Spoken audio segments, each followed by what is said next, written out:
pinagdama, di mo man lang binigyan ng pagpapahalaga.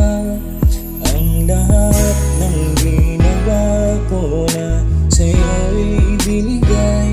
Ito na ang tamang panahon na sa'yo'y sabihin na wala nang dapat